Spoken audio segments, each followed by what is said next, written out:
Good afternoon, class. We are looking at pre-calculus practice test number 2, module 2, covering chapters 3 and 4. Chapter 3, polynomial and rational functions, part 1. The price demand function of a company that manufactures tubs,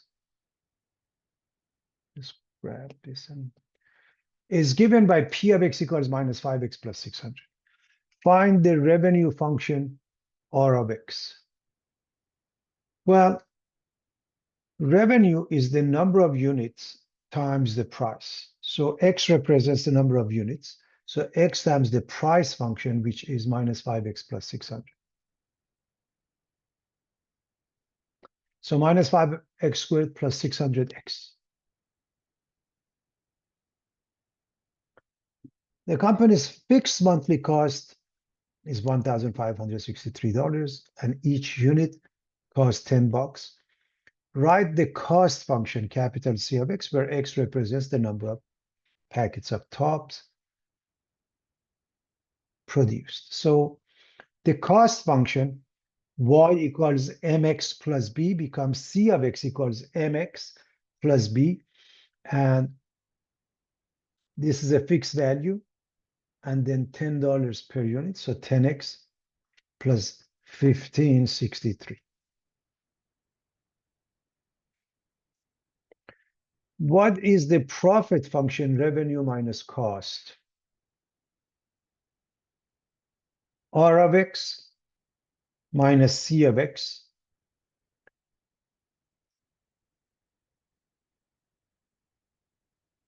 We distribute the negative sign, we get negative 10x minus 1,563.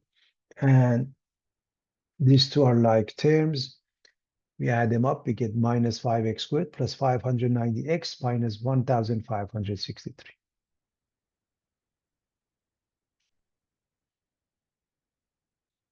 How many tubs must be produced and sold in order to maximize profit? Notice this is a quadratic function, and a is negative 5. So if you were to graph it, it becomes a parabola that opens down. Because it's a parabola opens down, the maximum occurs at its vertex, x equals minus b over 2a. So x equals minus, this is b, 2 times negative 5, that's a, and we get 59 tubs. What is the maximum profit? You find the profit function and you plug in. This is the profit function, and you plug in. Minus 5 times 59 squared plus 590 times 59 minus 1563, and the profit would be $15,842. What price must the company charge in order to maximize profit? We go back up, this is the price function, and we're going to plug in 59. Negative 5 times 59 plus 600 is 305. So that's how you figure it out, everybody.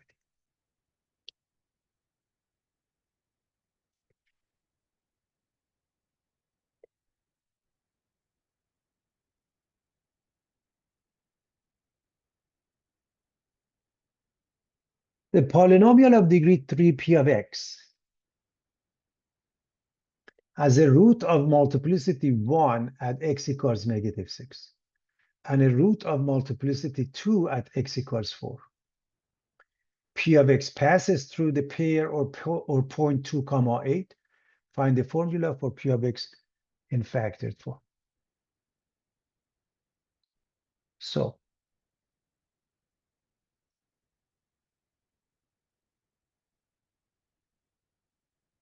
let's discuss polynomials. What is a polynomial function?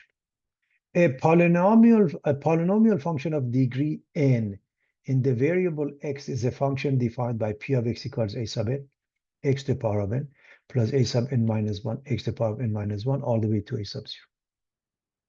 where each a sub I is real, a sub n is not equal to 0, and n is a whole number, meaning 0, 1, 2 to infinity. A sub n is called the leading coefficient. A sub n x to the power of 1, x to the power of n is called the leading term or dominating term. A sub 0 is called the constant term. And P of 0, if you replace the x with 0, everything goes to 0, becomes A sub 0, is the y-intercept of the graph of P or P of x.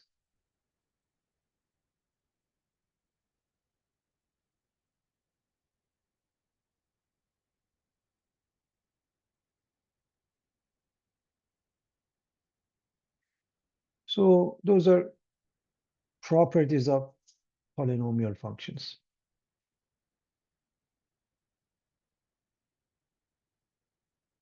Now, you want to answer this question.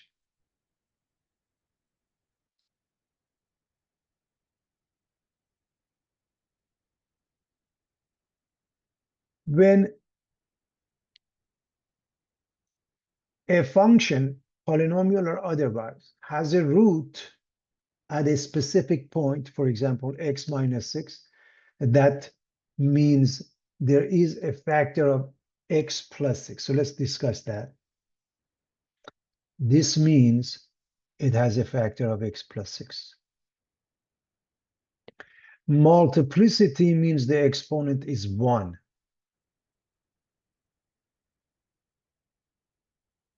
At x equals 4, that means there is a factor of x minus 4. Multiplicity 2, that means the exponent is 2.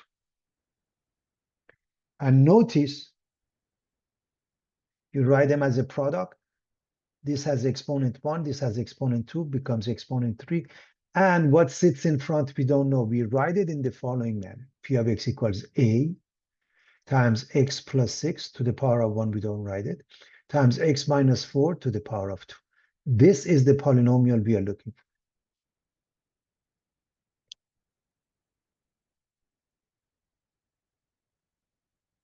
So everything is in order. Missing in action is a, and we have one pair replace the x with 2, p of x or y with 8, find the missing a. So p of 2 means a times 2 plus 6 times 2 minus 4 quantity squared equals 8. Obviously, this is 8.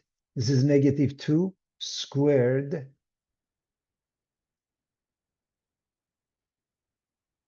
which is 4. You can get rid of the 8 from both sides. So 4a is 1. Divide by 4. A becomes 1/4. Replace it. And the final answer is p of x is 1/4 x plus 6 times x minus 4 quantity squared. So it's got everything we are looking for. This function is a polynomial of degree 3. This has degree 1, okay? With roots at x equals negative 6 with the multiplicity 1 and x equals 4 with the multiplicity 2. And it crosses the pair 2, 8.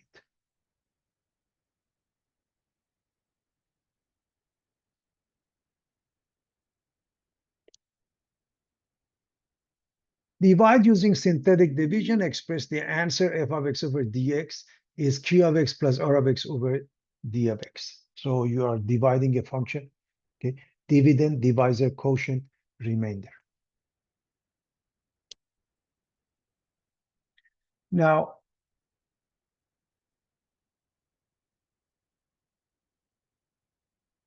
everybody knows how to do long division. Now, let's do synthetic division.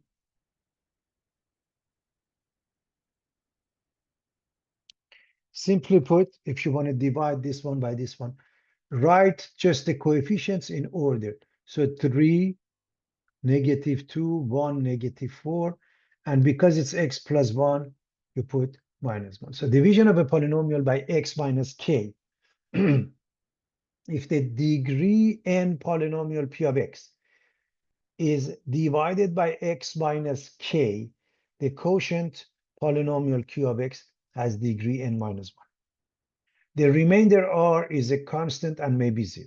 The complete quotient for P of x over x minus k is P of x over x minus k is Q of x, the quotient, plus the remainder over x minus k. Example, if you want to divide this one, 3x cubed minus 2x plus 5 by x minus 3, you go through the process, you get the quotient, and notice the degree is 3. This is degree 1, so 3 minus 1 becomes 2. So 3x squared plus 9x plus 5, 25. This is the remainder over the same divisor.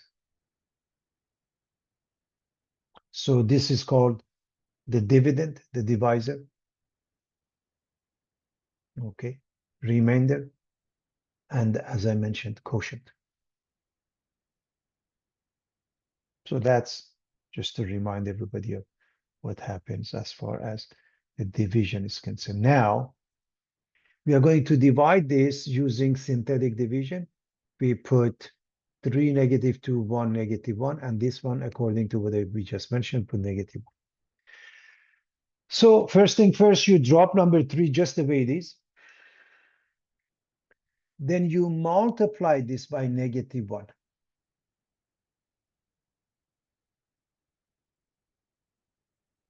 You get negative 3.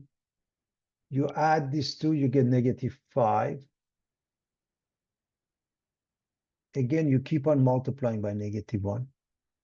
You get 5. Add them up, you get 6. Multiply by negative 1, negative 6. They add up to negative 10. Now, let's go back to get the degree. The degree is 3. The degree is 1. Therefore, the result must have a degree 3 minus 1 or 2.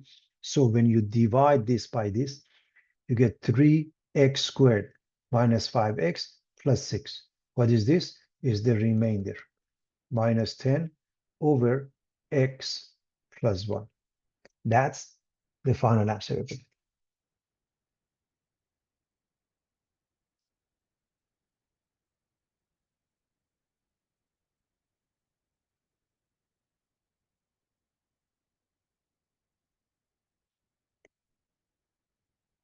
Consider the function f of x equals 2x cubed minus 8x squared plus 5x plus 3. List all the possible rational zeros.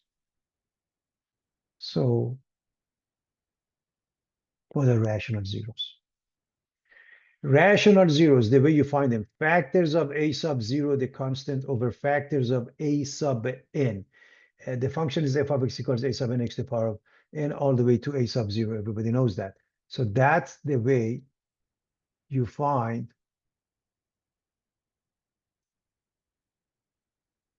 rational zeros.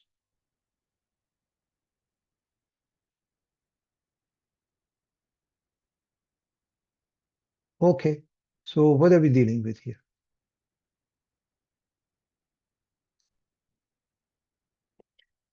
Factors of a sub 0, that means factors of 3. Factors of a sub n, that means 2. So this is a sub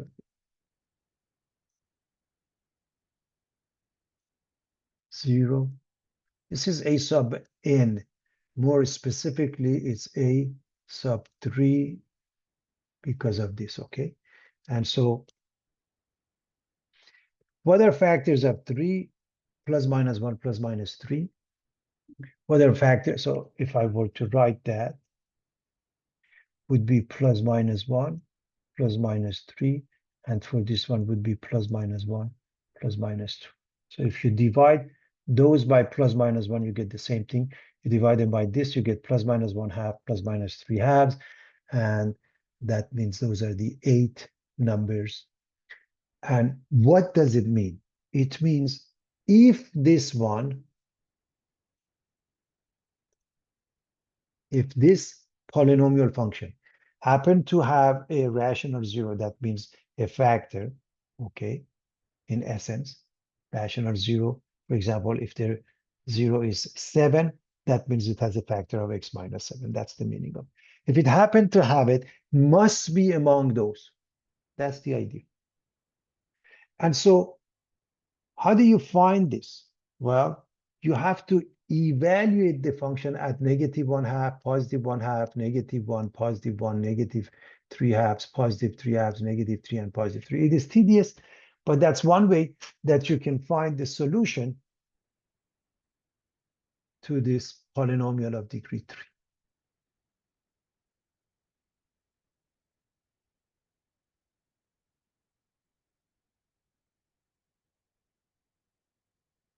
And so I'm not going to go through that.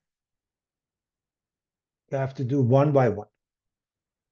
So let's plug in the one. And again, we've gone through that, let's assume.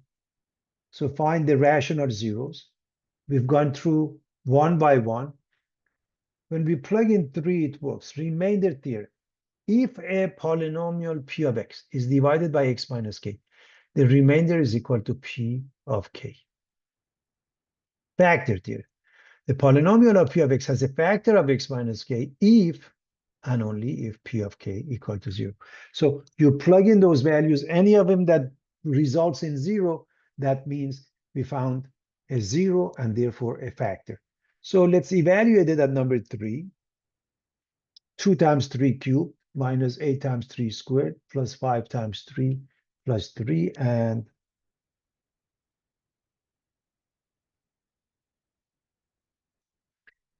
this is 3 cubed 27. This is 3 squared 9. This is 15. So 2 times 27, 54 minus 8 times 9, 72 minus 72 plus 15 plus 3. We end up with 0. Therefore, we found one of the rational zeros. Now, it may have more or may not have. How do you do that? Now that we have one of them, it's easy. We go to the quadratic formula by the following. First, we divide this by x minus 3, and the result becomes quadratic function. And we can either factor or we cannot. If we cannot, we use the quadratic formula. So let's divide. So we are going to divide the function by x minus 3.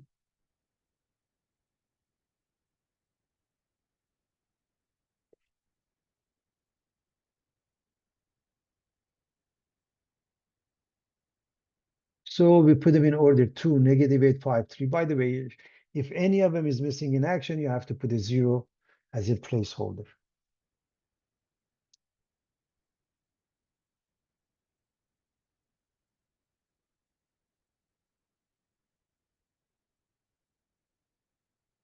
So you drop number 2 as it is. You multiply it by 3. You put it here. You add these 2. You put -2. Multiply it again by 3. You put it here, -6. Add them up, you get -1. -1 times 3 is -3. You add them up, 0. And it better become 0 because we have shown that this is, we use the remainder theorem, and because it became 0, it's called factor theorem. So when we divide these two, we get this one, which is 2. This is degree 3, this is degree 1, so it goes down, becomes 2x squared minus 2x minus 1. The remainder is 0. You don't have to worry about it. Now, if we can be factored, that's the fastest way.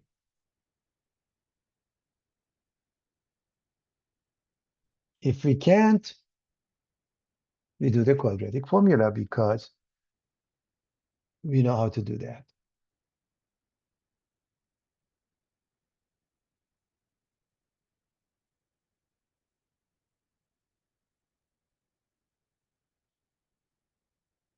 So A is 2, everybody.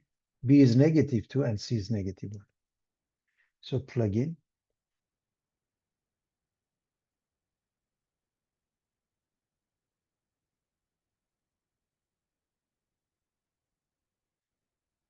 And +2, 4 plus 8 is 12.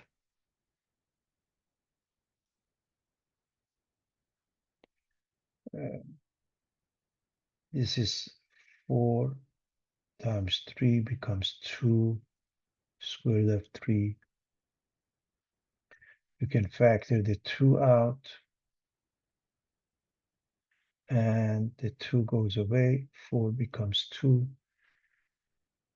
And of course, there are 2 solutions here, none of which is rational anymore. So you have 1 rational solution, then 2 irrationals, 1 plus square root of 3 over 2 and 1 minus square root of 3 over 2. And the way you write it is as follows. Factor f using the zeros of f. So the function f of x is equal to, this one is x minus 3, this one, with the 1 minus square root of 3 over 2 x minus that, with the 1 plus square root of 3 over 2 x minus that. So the product, if you multiply these 3, you will get this function back.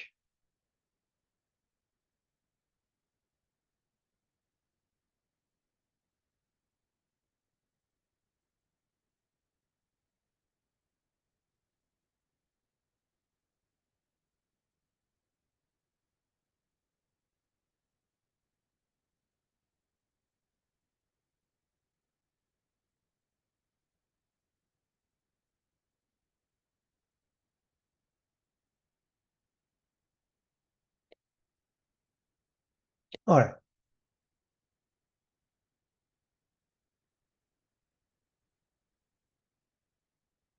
Consider f of x equals x to the power of 4 plus 2x cubed plus 22x squared plus 50x minus 70. Find f of 1, find f of negative 3. And reminding you of the rational zeros, factors of a sub 0 over factors of a sub n.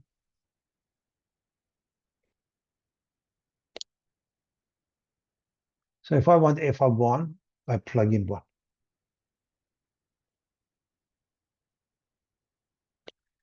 1 to any power is 1, so we end up with 1 here. 2 times 1 is 2. 20 times 1 is 22.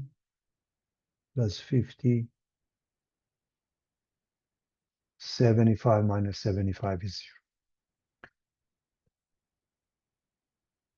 They want us to find f of negative 3. I leave it for you to evaluate. It simply means plug in negative 3 to the power of 4 plus 2 times negative 3 to the power of 4 and so forth.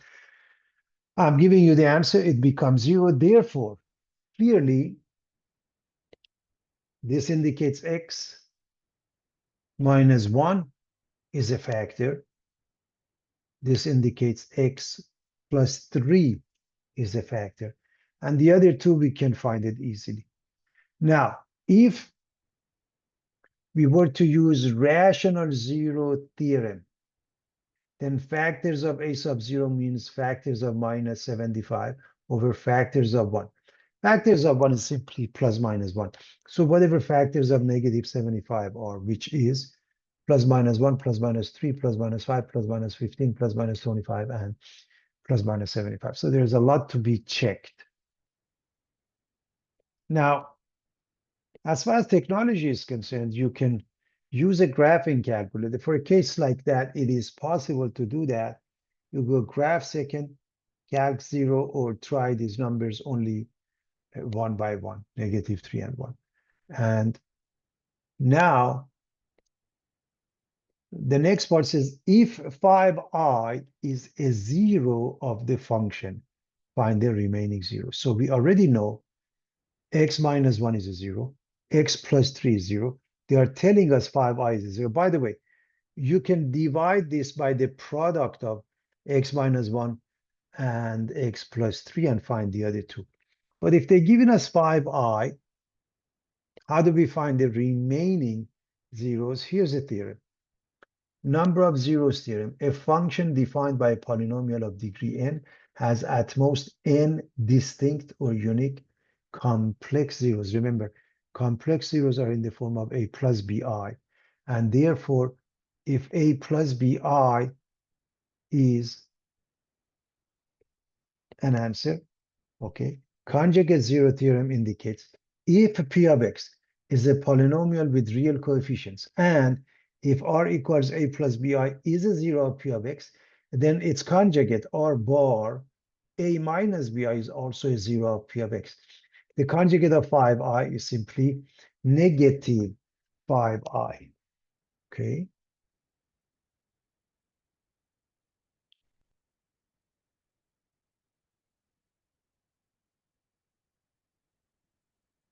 Factor f of x using the zeros of f. So x minus 1 times x plus 3, x minus 5i, x times x minus 5i times x plus 5i. And just wanted to let you know the way you would multiply. First, you would multiply these two using, remember, a minus b, a plus b is a squared minus b squared. But a plus bi times a minus bi is a squared plus b squared. This is plus. So this is x squared plus 25.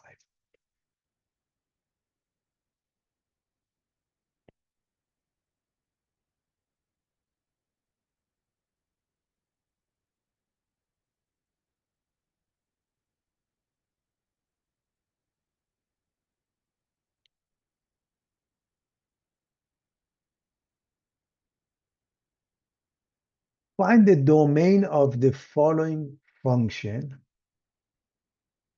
Express your answer in interval notation where f of x is x squared minus 4 over x squared minus 2x minus 8.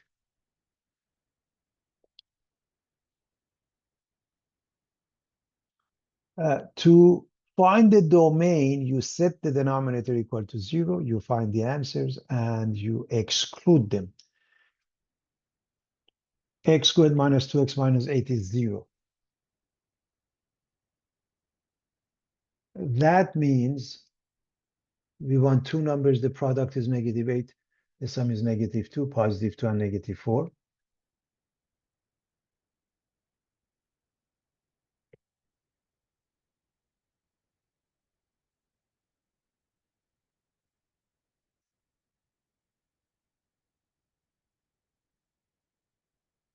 When you set them equal to 0, you get negative 2 and positive 4.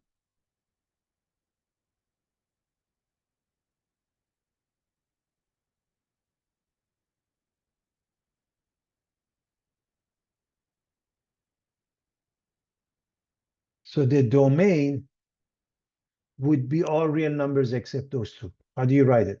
Negative infinity to negative 2, union negative 2 to 4, union 4 to 8.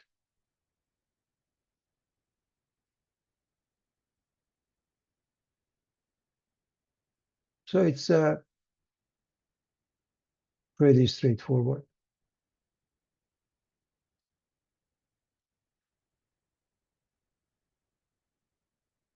Use the remainder theorem to evaluate f of x equals 6x to the power 4 minus x cubed minus 15x squared plus 2x minus 7 at x equals 2. What does it mean? Plug into.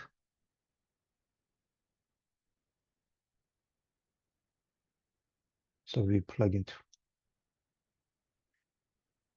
6 times 2 to the power 4 minus 2 cubed minus 15 times 2 squared plus 2 times x over 2 minus 7. And we evaluate this. So 2 to the power 4 is 16, so 6 times 16. Minus 8 minus 15 times 4 plus 4 minus 7.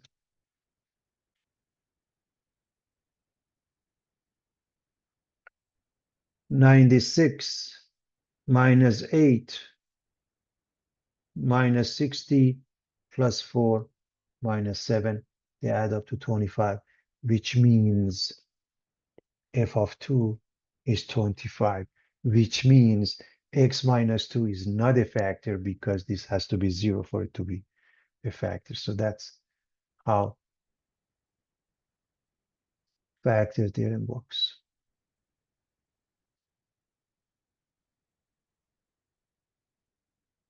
Factor theorems, we have to have a 0.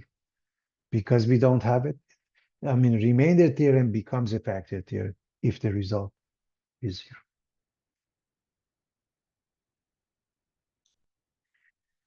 Show that x plus 2 is a factor of x cubed minus 6x squared minus x plus 30.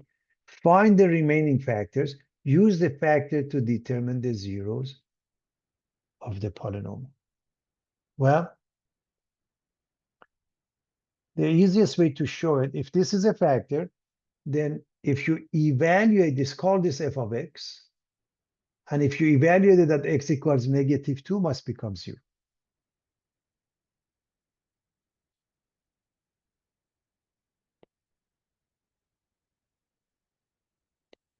So what is f of -2? -2 cubed minus 6 times -2 squared minus -2 plus 30.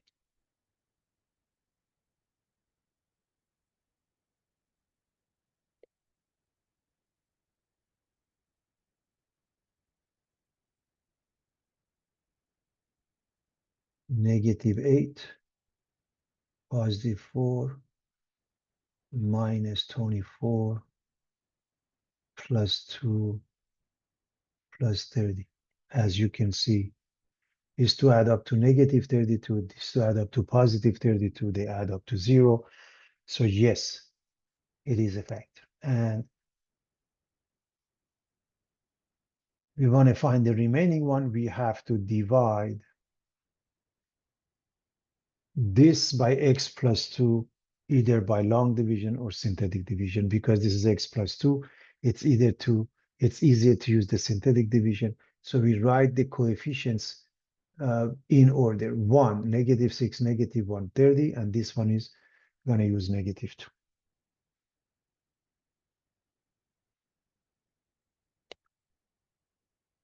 So we drop this number. Synthetic division, you just drop it. You multiply, you keep on multiplying by -2, everybody. Times -2, you get -2. Add them up, -8.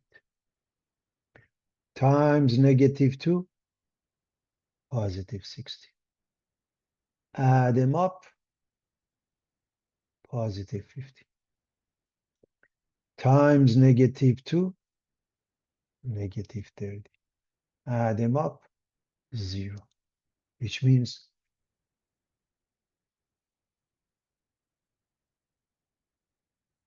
when we divide this by this, we get x squared minus 8x plus 15. So we write this as the product of x plus 2 and x squared minus 8x plus 15. Now, it can be easily factored.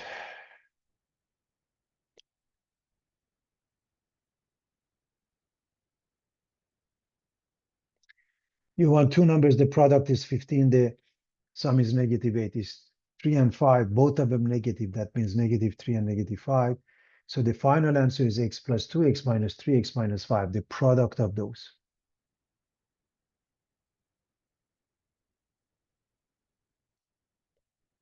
So use the factor theorem to determine the zeros of the polynomial. This says -2, +3, +5.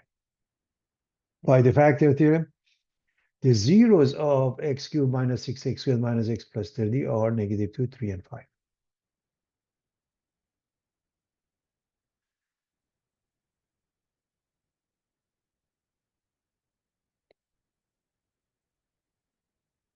Given the function f of x equals x plus 4 over 2x squared plus 11x plus 12, find the domain of f in interval notation and other stuff. So in short, we really want to graph this. So let's see how we do that. And these are the steps that they will help us graph the function. So to find the domain, let's factor the denominator. And it's really not too bad. Let me show you why it's not too bad to do it, because 2 is a prime number. So you really have x and 2x. And then you work on 12, which is 1 times 12, 2 times 6, 3 times 4. And trial and error can do it. X plus 4, 2x plus 3, or you can do it by the method of the AC method, if you recall. So having said that, this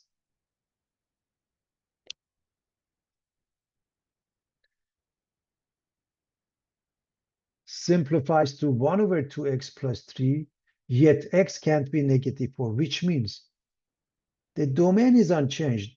These two numbers, -4 and -3/2, cannot be a part of the domain. So the way you write it, -∞ to -4, union -4 to -3/2, union -3/2 to infinity. Parentheses means we are excluding those endpoints.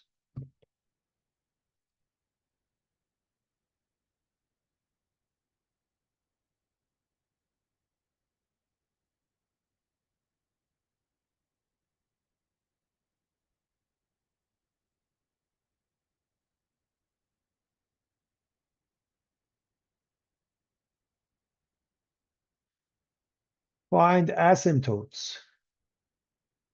Well, we have the vertical asymptotes and horizontal asymptotes and oblique asymptotes. How do we find vertical asymptotes? Vertical asymptotes, you set the denominator equal to 0, but not the denominator of this function, because you have to put it in its lowest term. So 2x plus 3 equals 0 will result in the asymptotes. But what about the x plus 4? Since this can't be x minus 4, okay, if you plug it into this, that is the location of a hole. So plug in -4. So -4 comma, if you plug in 1 over 2 times -4, which is -8 plus 3, this adds up to be -5, 1 over -5 or -1/5. This is the location of the hole. So you go 4 units to the left, 1/5 of a unit down. So roughly here, by the way, so this is 1. So about here, it may not be to scale, but that gives you an idea. So what is the vertical asymptote? 2x plus 3 equals 0. 2x plus 3 equal to 0, and that results in x equals -3/2.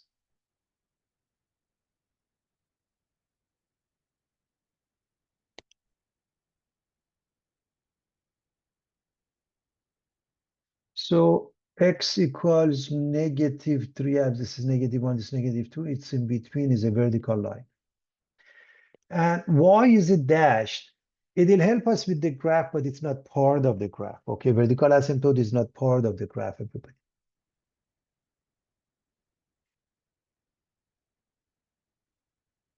Now, what about horizontal asymptote? What about oblique asymptote?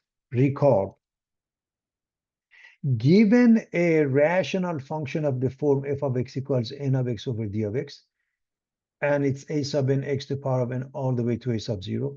The bottom is b sub m x to the power of m all the way to b sub 0. The degree of the numerator is n. The degree of the denominator is m. If n is less than m, horizontal asymptote y equal to 0. Degree of the numerator 0. Degree of the denominator 1. We have a horizontal asymptote, which is 0, y equals 0. You have to write the equation. And if n is equal to m, horizontal asymptote has the equation y equals a sub n over b sub m. That means the leading terms take over. You drop the x's because they have the same degree, and then the leading coefficients take over. If n is precisely m plus 1, that means the top has a degree larger than the denominator by only 1, then you can do the long division or synthetic division, and the result will be mx plus b and a remainder. This mx plus b gives rise to y equals mx plus b as the oblique asymptote. So you either have a horizontal asymptote or oblique asymptote. This has a horizontal asymptote of y equal to 0, therefore it can't have an oblique asymptote. And so y equals 0 is the x-axis, okay?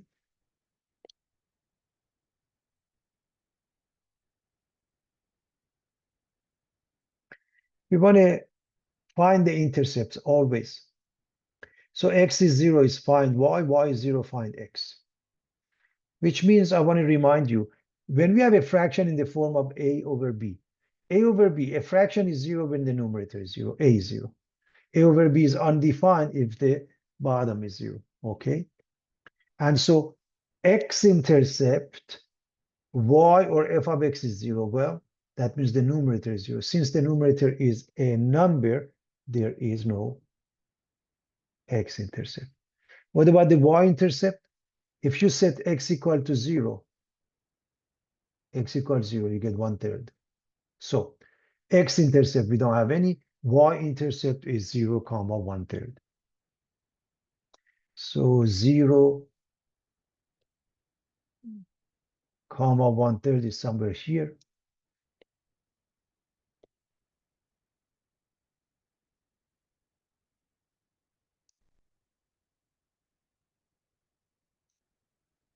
Now to graph, locate at least one point on each side near the vertical asymptote. I want you to know in general, when you have a rational function, you look at the number of vertical asymptotes, they cut it into subintervals. So you have a subinterval to the left, subinterval to the right of the vertical asymptote, meaning from -∞ to -3/2, from -3/2 to um, positive infinity. And if we look at the left side, the graph goes towards, and by the way, you have to check whether it crosses the horizontal asymptote. And remember, horizontal asymptote y equal to 0. You set this equal to 0, it doesn't have any answer. Remember that? Because there is a hole here, it really goes through that. But over here, because we have this point, it goes through that. But let's pick easy points. For example, if I put -2 here, so I'm looking at the left side here, left side of the vertical asymptote. -2 gives me -4 and 3, -1. 1 over that is -1. So -2, -1. If I put -1, becomes -2 and 3, 1, so it becomes 1. So those are the 2 points. And clearly we have the graphs.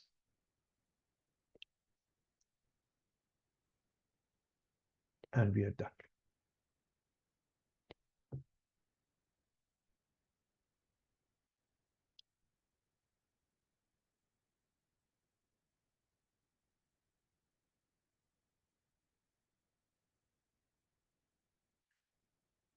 Given the function f of x equals x plus 1 times x minus 5 over x minus 3, find the domain of f in interval notation. It's given to us in a easy, method because it's been factored out. Domain simply x minus 3 equals 0, x equals 3 must be excluded. So from -∞ to 3, union 3 to infinity. Asymptotes. Obviously, x equals 3 is the vertical asymptote. We don't have any horizontal asymptote because the degree of the numerator, I hope you recognize it as 2. The bottom it as 1. That means we have oblique asymptote. We're going to figure it out. But x equals 3. If this is 10, so somewhere here we have x equals 3 roughly.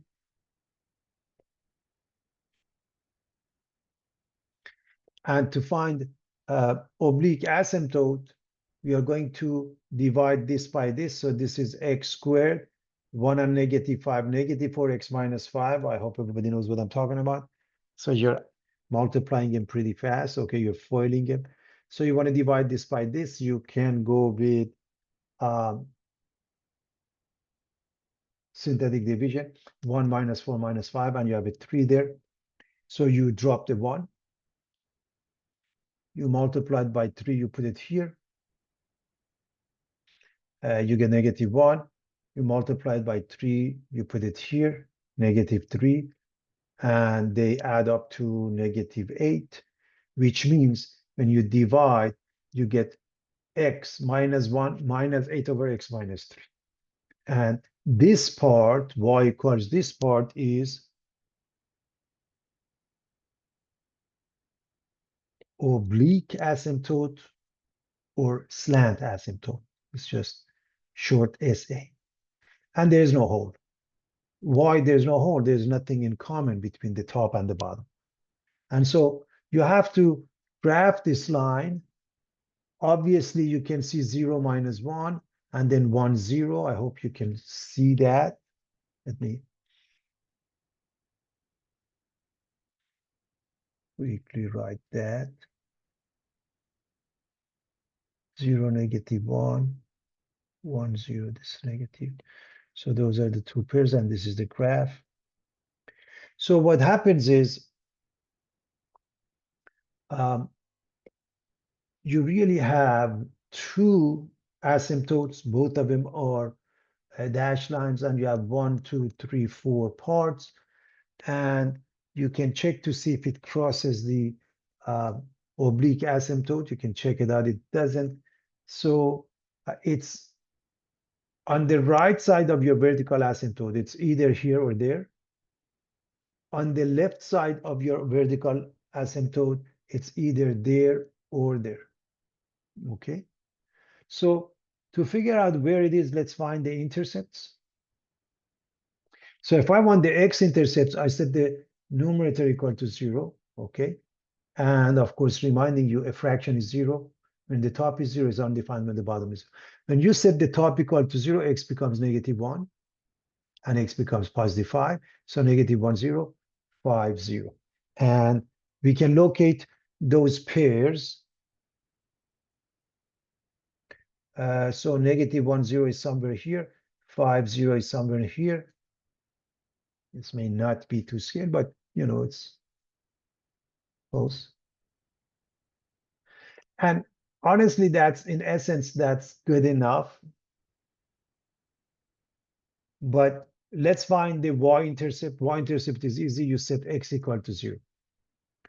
When x is 0, you get 1 times -5 over -3. So you get -5 over -3, or 5/3. 0, 5/3 is somewhere there. So the graph goes like so and like so.